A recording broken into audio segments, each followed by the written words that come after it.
So Jean, thank you very much for your welcome. I must say it's very nice to be told that you're cracked, because very often we feel we're cracked, but we feel that everybody else in the room is not. And we're the one cracked person, but we have to hide it. And there's something very powerful, liberating about acknowledging and understanding that we are cracked, that we've all experienced what you describe as humiliation or rejection or exclusion, and often have acquired a sense of guilt, that maybe that these handicaps we have hidden within us are punishment for something that we did wrong. And there's something that takes us, as you do in your way of speaking, to the heart of the gospel, which liberates us from that illusion and that terrible false perception of reality that keeps the world in thrall and keeps the world bound to its repetitive cycles of self-rejection and destruction. And so coming here to L'Arche again in Trosly is a wonderful reminder of the power of the gospel at the heart of human life as it really is, not as we pretend it to be or think that it should be, but as it is given to us and as we, like Francis in the story you just told us, helps us to remember and to keep on remembering that we are okay as we are. We are loved, accepted, honored and precious to those who matter, to God who matters, as we are. And it's also, I couldn't help but feel, and I'll maybe talk about this a little later, because we are, the world community, this anniversary year we're feeling ourselves drawn to a home, a centre, as La Ferme is here and as Trosly is to the L'Arche family around the world. And it strikes me as so important that there are physical places. They don't have to be grand, they don't have to be huge, but that there are physical places where this remembrance is retained and shared and kept fresh and reiterated. It is rediscovered continually in the lives and the encounters of the people who live there, the people who come to visit. And so that's one of the things that in this anniversary year for us, we're thinking deeply about and feeling called to, and I'll speak a little bit more about it and as the days go on. But to thank you for reminding us that we are cracked, and at least for these few days we don't have to hide the fact we're a bit cracked, either from ourselves or from each other, and that we are loved just as we are. Meditation is central to this remembering and the daily practice of meditation, which means not an onerous discipline, but it means allowing this contemplative practice to become part of our life, to soak into our life, and to become one of the habitual ways in which the gift of the Spirit is continually reawakened in us. Meditation is often called a way of enlightenment, And sometimes we approach that as if it was some great high mountain we have to climb, some great achievement we have to make. And when you're a child and you're introduced to meditation, then as Ernie and Debbie are doing in Australia, in Townsville, and 15 or so years ago they began to introduce meditation to all the children in the Catholic schools of the Diocese of Townsville. And that awakened a sense, an awareness that is now around the world in schools and educational connections around the world, of just how natural, how simple, and how grateful children are in being introduced to this way of meditation. Unless you become like a little child, you will not enter into the kingdom of heaven. I remember once I was doing a blessing of a child, a newborn baby in my family, and but they didn't want a baptism, but they wanted a blessing. So we had to tread very carefully. And actually it was quite funny because in the sort of liturgy that we invented for this very secular, modern blessing, the crucial moment was sprinkling rose leaves, rose petals over the head of the baby, which we did in the garden on a beautiful English summer day. But because it was a beautiful English summer day, at that very moment, it started to rain. So I looked at the few remaining Christian members of my family, and we exchanged a look of amusement and of recognition that maybe this was a baptism as well. But I remember at that event we had readings from different traditions, and the Christian reading was this phrase of Jesus: "Unless you become like a little child, you will not enter into the kingdom of heaven," which I thought was very appropriate and everybody would find acceptable.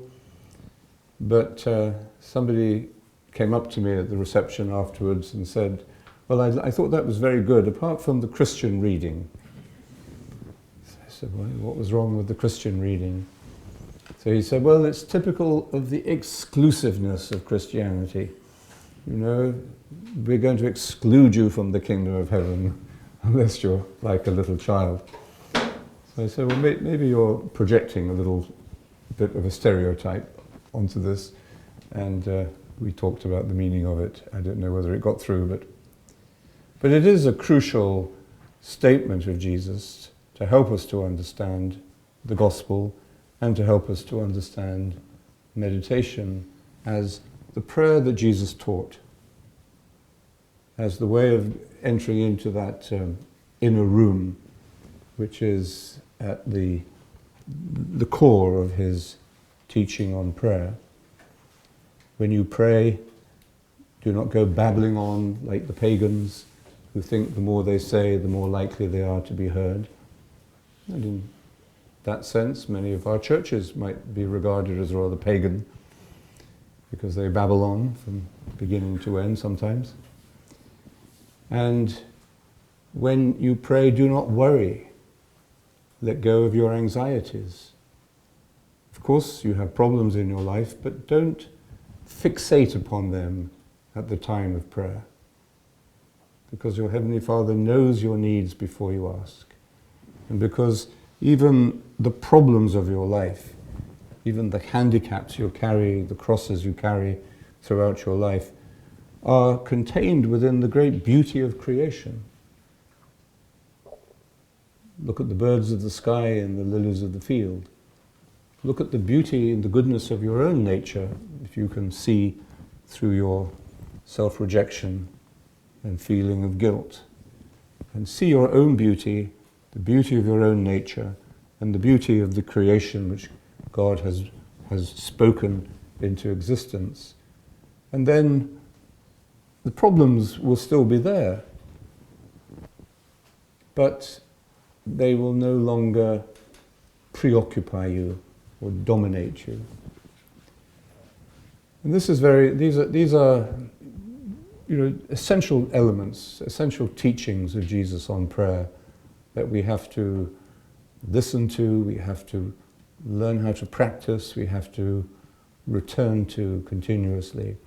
And it shows us that Jesus is many things, but he is certainly also the teacher of contemplation.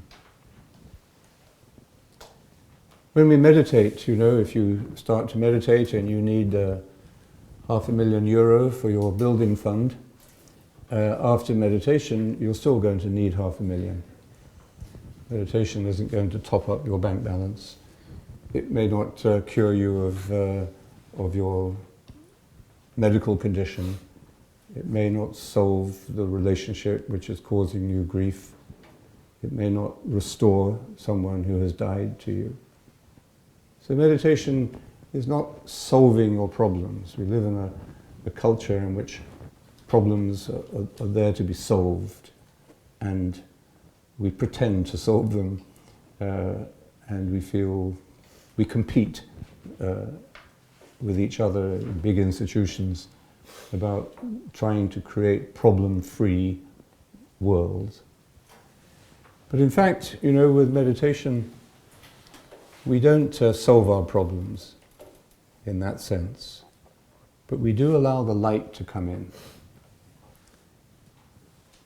We can't meditate without accepting, without actually discovering honestly, truthfully, humbly, that we are a bit cracked, and maybe more cracked even than we would like to discover. But that through this crack enters the light that is Christ, the light of the world. Just light. Light is unconditional. Light is non-judgmental. Light is light. We see in the light. In your light, we see light. It's light that reveals color and texture and the beauty of things. And the darkness has its own, the night has its own beauty, its own charm, its own mystery. But it's in the day, it's in the light that we fully see the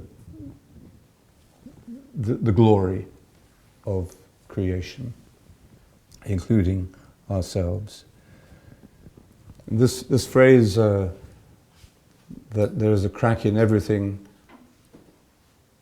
that's how the light gets in. I first, and many of you perhaps first heard it through Leonard Cohen, a fellow Montrealer. But later I discovered it's a very, I didn't know where he got it from, but maybe he discovered it, and I'm sure he discovered it through his own experience, his own suffering, his own journey. He went, as you may know, and spent 5 years as a Zen monk, a Buddhist monk. When he was asked why he did that, gave up, suspended his career, and went into the monastery, went to live in a monastery. I don't think he became a monk, but lived there. And he said, because I failed. I'd failed at everything. I'd failed at relationships, I'd failed my family, I'd failed at my work. He said, I failed at drinking too much. And I just failed. So I went to a monastery. And then they said, and why did you leave? He said, I failed at that too. So Leonard Cohen certainly, I'm sure, understood and reflects the deep meaning of that insight. But you could also find it in the poetry of Rumi and maybe many other sources. And it is an insight that takes us, as I said, to the heart of the gospel. And meditation will bring us to this, as Jean just told us, as an experience, not as a thought, not as a concept, not as a bit of theology or even a bit of psychology, all of which are useful ways of conceptualizing it and understanding it and communicating it. But really it won't become a redemptive or liberating insight, it won't become wisdom, in other words, until we have experienced it. And if you want to experience it, just sit and meditate. As I said, Jesus tells us that we must become like little children to enter the kingdom of heaven, and that also throws light upon the simplicity of meditation. The reason that children take to meditation so naturally and so happily and enjoy it and ask for it and appreciate it is because they are simple. Simple things are easy to the simple. Simple things are very difficult and challenging to the complex. And by the time we become, we've entered into life and adult experience, and we've built up layers and layers of experience, of mistakes, of losses and complexities. By the time we become complex beings, meditation somehow or other comes to seem very difficult. And it's this big mountain of enlightenment that we have to climb and even become competitive about. It's rather funny, but you quite often meet very good meditators.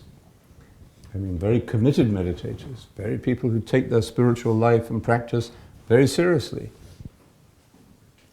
And yet are deeply competitive about it and comparing themselves with others and wanting to do better than others at it and wanting to achieve something.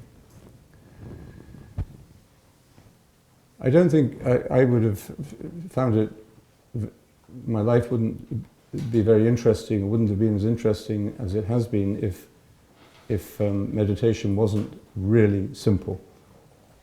Because I've been saying basically the same things for a long time. But discovering, because it is simple, you discover over and over again the meaning of simplicity. God is infinitely simple, St. Augustine said. Infinitely simple. So simple, we think in terms of problem solving or setting up schemes or programs or explanations or policies that will solve our problems, as we do in the modern world and modern institutions and modern government. We think that simplicity is where you start from. But actually, simplicity is where we are, because it is the goal as well. So it's always, in this little session, I just wanted to do a short introduction to meditation, and in a way, maybe that's not necessary because you are well aware of what I'm talking about and your own experience, your own spiritual journey, your own practice of meditation has given you the insights and the conviction and the faith that you need to continue. But there is something so wondrously simple and beautiful about this contemplative journey that somehow if you have got it, if you have been grasped and touched by it, by grace, then you're always learning something new about it. I certainly feel that. So when I was first introduced to meditation, I was in my first year at university, and I went to see Father John Main, not to learn about meditation, but to talk about myself and my problems and my questions. But at the end of one of our conversations, he very lightly, with a very light touch, and quite unexpectedly, and in a very few words, spoke about meditation and told me how to do it. And he didn't say, "You've got to do it." He just, as far as I remember, he just sprinkled this ancient wisdom of prayer on my mind and waited to see perhaps if I would listen. And it had a very powerful effect upon me. It still has, really. At one level, though, I was completely mystified and confused by it. Meditation didn't seem to me to be very easy to understand, because it was about not trying to understand things, not trying to think about solutions and explanations and answers, and letting go of words and thoughts even, and entering into what we call silence, not just an external silence, but an interior silence, which is an absence of thought, conceptual thought, imaginative thought. So when he described that, probably in a very few words, just like let go of your thoughts, as the Desert Fathers described it, he intellectually, mentally, totally confused me. But at another level, which I don't think I had awakened to very much before, and certainly anyway, this did produce an awakening, a deeper awakening for me at the level of the heart, of the spirit. I knew that what I was hearing was a wonderful insight, a wonderful truth, something I totally trusted and knew was right, although I couldn't say why. And not only did it seem to me at that level, at the wisdom level, to make sense, it also brought with it an awakening of a hunger, a desire for God, theologically speaking. But it wasn't desire in the ordinary sense of the word, but it was a hunger or a discovery that this hunger for God is in us, and it is our greatest gift. We don't think of hunger as a gift. Hunger means a desire which we want to satisfy, and it's a gift when you satisfy it. But this hunger for God, this spiritual receptivity, openness, and awareness, is actually our food. It's where the hunger becomes the food. So, of course, immediately we begin to see that anything you say about this particular aspect of prayer is going to take us into paradox.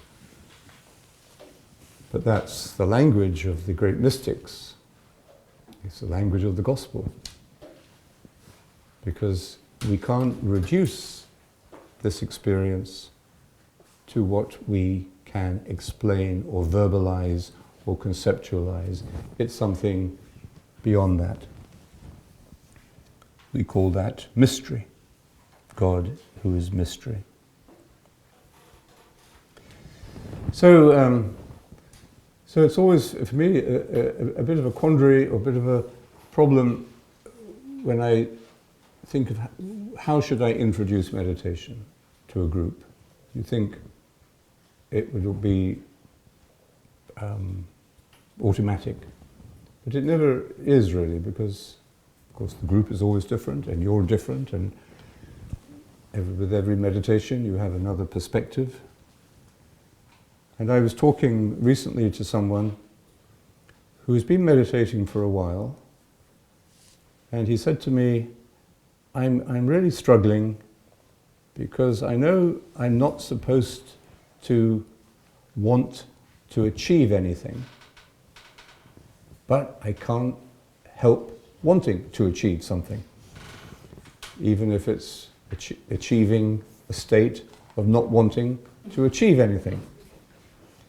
And he said, that is very frustrating to me. And the frustrating aspect of that is, was reducing his motivation and his enthusiasm, his commitment. And I think that's something we have to be prepared for. The desert monks called it acedia. They had profound psychological insight into the spiritual journey. Going into the inner room, once we are in a complex state, as we all are, is going to be a journey with many twists and turns. The path is simple, but we're not. So what I'd like to just remind you of this evening really is the wonderful good news that we don't have to achieve anything, and that we don't even have to achieve the state of not achieving anything or wanting to achieve anything. So accept the fact that you are a bit frustrated. Just accept the fact that you are a bit cracked and that old patterns of mind keep returning, and that you can achieve some state of enlightenment or liberation or holiness or harmony for a while, and then you lose it again, and somehow the old pattern comes back in your mind, in your feelings, or in your behavior. So all we have to do is to accept that. And we have, in effect, transcended the frustration. We transcend the block, the self-induced obstruction. That's all we have to do, to have that radical humility of accepting. It's the humility of the little boy Francis that Jean was talking about, who knows better than his mother, actually at that point, that Jesus loved him as he was. So that's humility. Not thinking you have to achieve something in order to earn God's love, but quite the reverse. You simply have to allow yourself to be bathed in it, to receive the gift. And the way to do that, and it's a continuous journey, but the way to do that at the deeper and deeper levels in which we enter into the inner room is simply to accept yourself as you are at this moment. Totally as you are. That's humility, and that's the breakthrough of becoming like a little child. So it's not about achievement. In fact, even when you do get frustrated by this sense of, I should be achieving something in my meditation, I should be doing better, I'm still very distracted, my mind wanders, I'm not meditating as often as I should. So even as all of that kind of self-judgmental and self-rejecting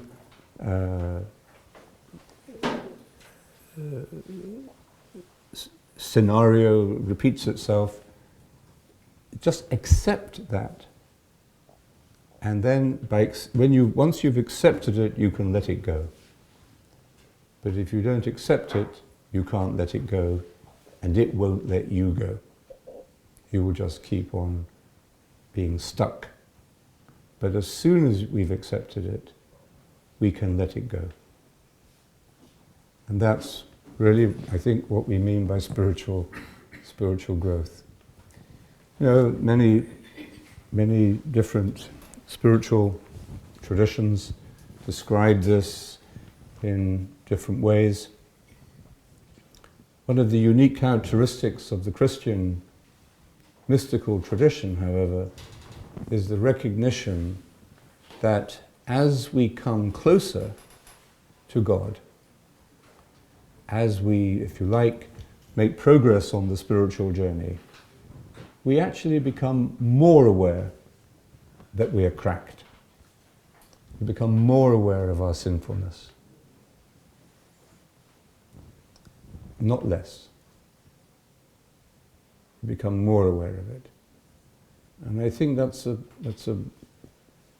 wonderful, it's like the Eucharist, it's a wonderful gift to be reminded that it's okay, that to be aware of that cracked quality of our humanity, and that is actually integral to our coming into fullness of being, into holiness, into the full participation in the life of God. So, having said that, maybe we can just look again at the way of meditation, and then I think we might, after that, we'll just take 10 minutes to stretch or have a walk or whatever, and then we'll come back here in silence and meditate before supper. And so after the meditation, we'll go into the silence of this retreat, which is a pre-seminar retreat, preparing us to be able to listen and to Jean when he begins his teaching on Friday morning. So we'll move into a friendly, relaxed, and confident silence, and it's a rare gift, I think, in the modern world for us to actually to take the opportunity to practice silence in a friendly way. A silence that isn't negative, that isn't a silence that doesn't mean something has broken down, either communication or your stereo, but a silence that is a sign of communion, a sign of friendship, a sign of being on the same wavelength, on the same page. So we'll move into silence after the meditation this evening, at the meals, and try to be as grateful as you can be for this opportunity, for this gift of silence. Physical silence, which means not talking unless it's really necessary, and also not talking if you do need to speak, to do it in a way and at a time that doesn't disturb others. The loudest noise you can make during a silent retreat is to whisper, because everyone wants to hear what you're saying. So the silence is not just a personal or isolating thing at all. The silence is actually the breath, the air we breathe together. It's something we are making together and entering together, and something we all have a co-responsibility for. And it's a very fragile thing that we're making, this silence. It's very easily broken, and of course it can be cracked and then be repaired, but the very fragility of the silence that we share is its power and its beauty. So I encourage you to really taste and allow yourself to be touched by this opportunity to be silent.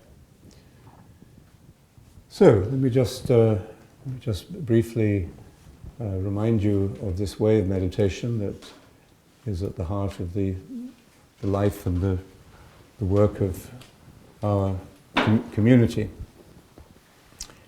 and that from the earliest days of the church, and in particular from the great teachers of the desert tradition, and right down through the contemplative path of the church for the last 2 millennia, has been a simple teaching, a simple wisdom passed on as to how we can live and practice the teaching of Jesus on prayer. I'm not saying it's the only way to pray, obviously, and we'll be praying in different ways together during this retreat. We'll begin the meditation periods during the retreat with the simplified form of the Divine Office, the Scriptures. We'll be celebrating the Eucharist together. So we pray in many different ways at different times. But in meditation, I think we are able to touch into the essence of prayer itself, which, as John Main reminds us in his teaching, in the Christian understanding, is not my prayer at all. Not my prayer, but it's his prayer. It's the prayer of the Spirit. We do not know how to pray, St. Paul says, but the Spirit prays in us deeper than words. That's the basic theology of Christian meditation, that we, as it were, take the attention of ourselves. We're not trying to achieve a prayerful state even, but we are allowing ourselves with a little discipline, because we need discipline, who doesn't need discipline? We're allowing ourselves with a little discipline to be led into this communion with the prayer of Jesus. And then, as we open ourselves to his prayer, to his experience of the light, God who is light, his experience of the Father, we go with him in his humanity, as his brothers and sisters. We go with him, in him, and through him to the Father in the Spirit. That's the basic theology of Christian meditation. And that is what we live out in the consequences of our spiritual life each day, in our work, in our relationships. So meditation is the prayer of the heart. It's distinct from mental prayer. With mental prayer, we are using words, thoughts, imagination, and we'll do that in the other forms of prayer and in our Lectio time tomorrow. But at the time of meditation, we practice the prayer of the heart. And to enter into that prayer, we do what the Desert Fathers called setting aside our thoughts, leaving our thoughts aside. And that's the journey. The journey is this gentle but continuous and ever more deeper renunciation and letting go into a poverty of spirit, which is what silence means. So we lay aside our thoughts in the times of meditation. How do we do that? Well, not by thinking, obviously. We lay it aside in this very simple way suggested by those early teachers down the centuries, to take a single word, a prayer word, a mantra, a sacred word, what John Cassian in the 4th century called a formula in Latin. So we take a word or a phrase, We repeat this continuously in our mind and heart during the time of the meditation. And by returning to the word continuously, gently, faithfully, lovingly, and generously, that is how we lay aside our thoughts. And that's how we begin to follow this path of silence, of poverty, that leads us step by step into the inner room. So choosing the word is important because we want to stay with the same word all the way through the meditation and from day to day. That's how we then, as in the Hesychast tradition, in the tradition of the Jesus prayer in the Orthodox Church, the word becomes rooted in our hearts, becomes really incarnate, and the word becomes flesh in a subtle way. So choosing the word, you could take the name Jesus, or the word Abba. The word that we recommend is the word Maranatha. We recommend it because it's the oldest Christian prayer, because it's a sacred word in the language that Jesus spoke, Aramaic. It means, "Come, Lord," or "the Lord comes." But we don't think about the meaning of it as we say it, and that's why it's helpful to choose a word that is not in your own language. If you choose this word, Maranatha, say it as 4 syllables, Ma, Ra, Na, Tha. Ma, Ra, Na, Tha. Don't visualize the word, but sound it, articulate it clearly in your mind, and listen to it as you say it. Now,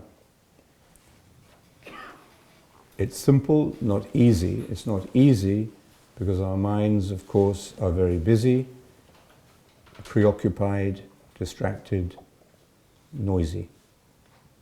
So we will be interrupted by our thoughts, we'll be sort of tugged away from this simple practice almost immediately by thinking about, I wonder whether we're going to have a nice dinner this evening, or I wonder whether my pillow is comfortable enough, or I wonder whether the weather will stay nice, or some problem you've left behind you at home, or one thing or another.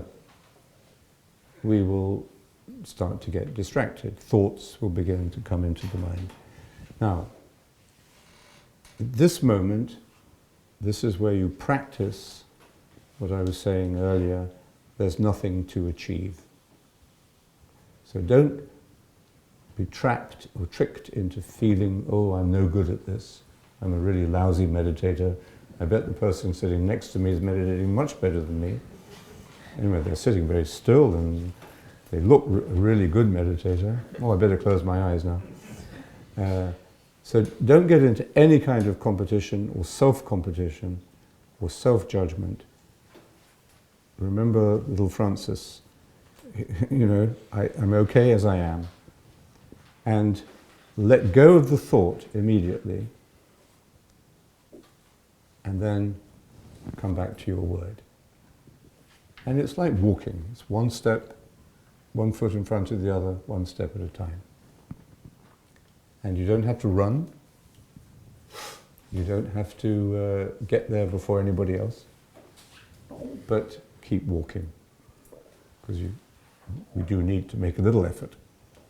So saying the word, saying the mantra is this gentle, but at the same time faithful journey that we make.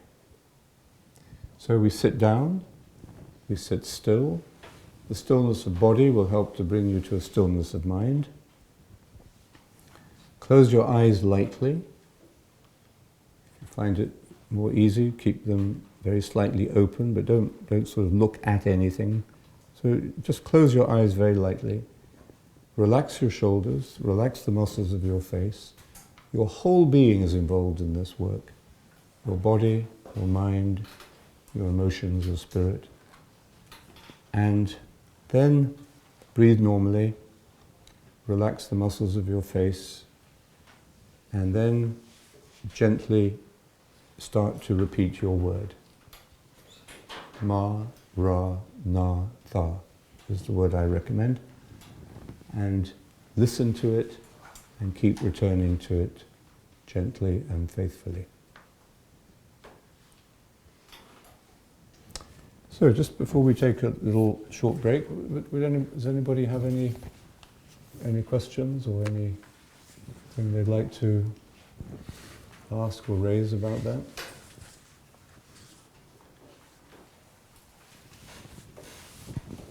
Okay. Okay, so let's take. Let's see. This will be our bell calling us into the silence when we meditate. So why don't we take, say, 10 minutes to 10 minutes, yes, 10 minutes to stretch or relax, and then we'll ring the bell, but come back here in about 10 minutes. Thank you.